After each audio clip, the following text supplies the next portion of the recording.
जय हिंद, नमस्कार दोस्तों। चलिए आज हम चलते हैं इंडियन जियोग्राफी यानी भारत का भूगोल में। हम इस समय चर्चा कर रहे हैं उष्णकटिबंधीय सदाबहार वन के बारे में। जी हाँ, हम आशा करते हैं कि हम जो बता रहे हैं इसके माध्यम से आपको एग्ज़ाम में बहुत ही अधिक लाभ पहुँचेगा। जी हाँ, इसे आप लोग एक पेन और कागज़ लेकर के बैठिए। एकदम फैक्ट्स, रोचक जानकारी जो एग्ज़ाम में बार बार क्वेश्चन जहाँ से आते हैं वो उसकी हम चर्चा करते हैं। सिर्फ वही क्वेश्चन की बात करेंगे जो एग्ज़ाम में आता है। तो चलिए हम समझते हैं उष्णकटिबंधीय सदाबहार वन के बारे में। जी हाँ, यह वन कहाँ पाए जाते हैं? देखिए, उष्णकटिबंधीय, उष्ण मिस होती है गर्मी और कटिबंधीय मिस होता है क्षेत्र, यानी इंग्लिश में बोले तो हम इसे जोन कहते हैं। जी हाँ, तो गर्मी वाला जो जहाँ पाया जाएगा एरिया, जो गर्मी वाला क्षेत्र रहेगा, जो गर्मी वाला कटिबंध जोन रहेगा, वहाँ पर जो है गर्मी की वजह से भाप अधिक बनेगी। जब भाप अधिक बनेगी तो यह जाकर के बादल बनेगी तो और बरसात भी होगी। उष्णकटिबंधीय जो जोन होता है, अधिकतर यहाँ शाम को 2 बजे के बाद बारिश शुरू हो जाती है, क्योंकि सुबह से लेकर के 12-1 बजे तक बादल बन जाते हैं। 2-3 बजे तक, शाम को 4 बजे तक वर्षा हो ही जाती है। तो वहाँ पर जो वन होते हैं वो बहुत अधिक वन उगते हैं। कितना? बहुत अधिक वन उगते हैं, क्योंकि यहाँ का जो तापमान होता है, टेम्परेचर जो होता है 22 से 23 डिग्री सेल्सियस तक रहता है। कितना? 22 से 23 डिग्री सेल्सियस तक रखता है। अभी एग्जाम में पूछेगा उष्णकटिबंधीय सदाबहार वन में जो है कितना तापमान रहता है, टेम्परेचर वहाँ का कितना रहता है, तो 22 से 23 डिग्री सेल्सियस तक रहता है। और यह भी पूछता है एग्जाम में बार बार, भैया कि वर्षा यहाँ पर कितनी होती है, यहाँ पर बारिश कितनी होती है, कितनी मात्रा में यहाँ बारिश पाई जाती है? तो 200 सेंटीमीटर यहाँ बारिश पाई जाती है। कितना? 200 सेंटीमीटर से अधिक बरसात यहाँ पाई जाती है।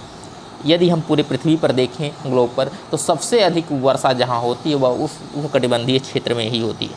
यहाँ पर सदाबहार वृक्ष पाए जाते हैं। सदाबहार कहते हैं जहाँ पर हमेशा हरा भरा रहे जो जंगल, वह सदाबहार जंगल के नाम से जाना जाता है। जी हाँ, यहाँ पेड़ की कई किस्में, कई प्रजातियाँ पाई जाती हैं। जी हाँ, इस क्षेत्र में सभी प्रकार के वनस्पति निकलते हैं, क्योंकि जब ज़्यादा वर्षा होगी जिस क्षेत्र में, वहाँ अधिक वर्षा होने के कारण अधिक प्रकार के, अधिक अन्य प्रकार के प्रजाति के जो है वृक्ष उगेंगे। जी हाँ, जब वहाँ पर अन्य प्रजाति के वृक्ष उगेंगे तो अन्य मौसम में अपने पत्ती को झाड़ेंगे। क्या करेंगे? अन्य मौसम में अपने पत्ती को निकालेंगे। तब सोचिए, किसी क्षेत्र में आप जाइए, कहीं पर कोई मान लीजिए किसी की घंटी 8 बजे पढ़ाने की है, किसी की घंटी 10 बजे पढ़ाने की है, किसी की घंटी 12 बजे पढ़ाने की है, तो कोई देखेगा तो इनके लगातार टीचर आ रहे हैं, लगातार टीचर आ रहे हैं। तो उसी कोई मई जून में अपनी पत्ती गिराएगा, कोई जून जुलाई में अपनी पत्ती गिराएगा, कोई अगस्त सितंबर में अपनी पत्ती गिराएगा, कोई नवंबर दिसंबर में अपनी पत्ती गिराएगा, कोई जनवरी फरवरी में अपनी पत्ती गिराएगा। तो जब कई प्रकार के, कई किस्म के, कई प्रजाति के वृक्ष पाए जाते हैं तो अलग अलग समय में, अलग अलग मानसून में अपनी पत्ती को गिराते हैं। दूर से देखने पर ऐसा लगता है कि इसमें बराबर हरी भरी पत्ती पड़ी हुई है, ऐसा लगता है। अब देखिए, अब जब अधिक वृक्ष उगेंगे तो वृक्षों को भोजन के लिए भी तो कुछ प्रोटीन, कुछ आवश्यकता चाहिए कि नहीं? कैसे वह बढ़ेंगे? कुछ पोषण तत्व तो मिलना चाहिए। तो इनमें कंपटीशन होता है। जैसे आप एग्ज़ाम देते हैं तो एग्ज़ाम में आपका कंपटीशन होता है, जो कंपटीशन क्वालिफाई करता है वही विजयी होता है, वही जो है नौकरी प्राप्त करता है। उसी प्रकार जो है यहाँ पर भी भैया, जो वृक्ष ज़्यादा लंबे होते हैं वही जो है सूर्य की रोशनी प्राप्त करते हैं, जो नीचे रह जाते हैं वह वृक्ष रोशनी नहीं प्राप्त करते हैं। इसलिए वृक्षों में जो है होड़ लगी रहती है कि कौन किससे लंबा हो जाएगा। तो इसलिए यहाँ पर वृक्ष जो होते हैं बहुत लंबे लंबे होते हैं, क्योंकि अन्य प्रकार के बहुत अधिक वृक्ष उग जाते हैं वर्षा के कारण यहाँ पर। तो यहाँ पर जो रहता है बहुत वृक्ष उगते हैं। ये वृक्ष जो होते हैं बहुत पतले पतले और लंबे होते हैं। क्यों लंबे होते हैं? सूर्य का प्रकाश पाने के लिए। इसमें आप नीचे जा करके देखेंगे सदाबहार वन में, तो नीचे सूर्य का प्रकाश आ ही नहीं पाता है, क्योंकि वृक्ष जो है ऊपर ही सूर्य के प्रकाश को रोक के रख लेते हैं। इनको ज़्यादा ज़रूरत वर्षा की तो होती है, जो 200 सेंटीमीटर से अधिक वर्षा मिलती है। 200 सेंटीमीटर से अधिक वर्षा देखा जाए तो विषुवत रेखा पर ही मिलता है। विषुवत रेखा पर देखेंगे तो आप सबसे अधिक वर्षा होती है। इसलिए सदाबहार वन ज़्यादातर विषुवत रेखा पर ही पाए जाते हैं। कहाँ पर पाए जाते हैं? विषुवत रेखा पर। ऐसा नहीं है कि सिर्फ विषुवत रेखा पर ही सदाबहार वन पाए जाते हैं। भारत तो विषुवत रेखा पर नहीं है, लेकिन भारत में भी जो है वृक्ष पाए जाते हैं। जहाँ पर 200 सेंटीमीटर से अधिक वर्षा होगी, यानी जहाँ पर 200 सेंटीमीटर तक वर्षा होगी, वहाँ पर जो है सदाबहार वन पाए जाएंगे। जी हाँ, यहाँ देखा जाए भारत में कहाँ पाए जाते हैं, तो भारत में देखिए पश्चिमी घाट केरल में देखेंगे सदाबहार वृक्ष पाए जाते हैं। कुछ तमिलनाडु, मेघालय में देखा जाए तो मिलते हैं। भारत के पूर्वी पहाड़ियों में मिलते हैं क्योंकि मेघालय वगैरह में बहुत अधिक बरसात होती है।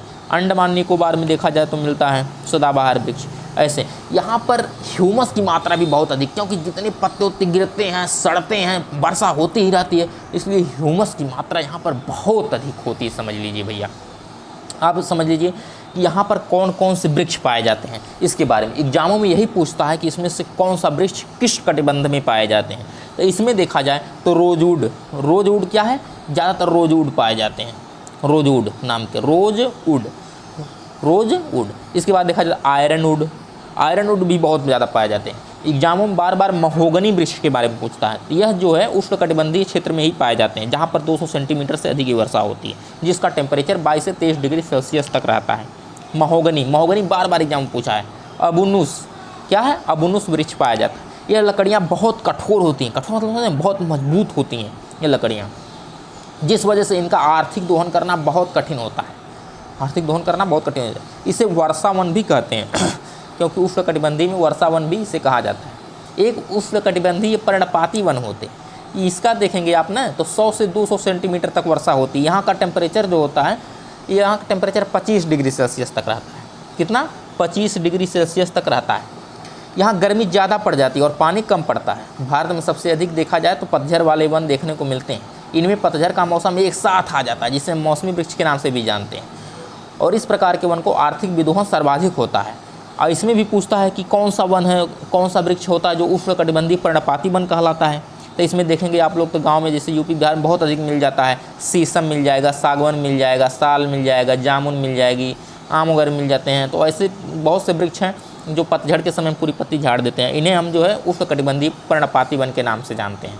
मिलते हैं अगली वीडियो में, तब तक के लिए धन्यवाद।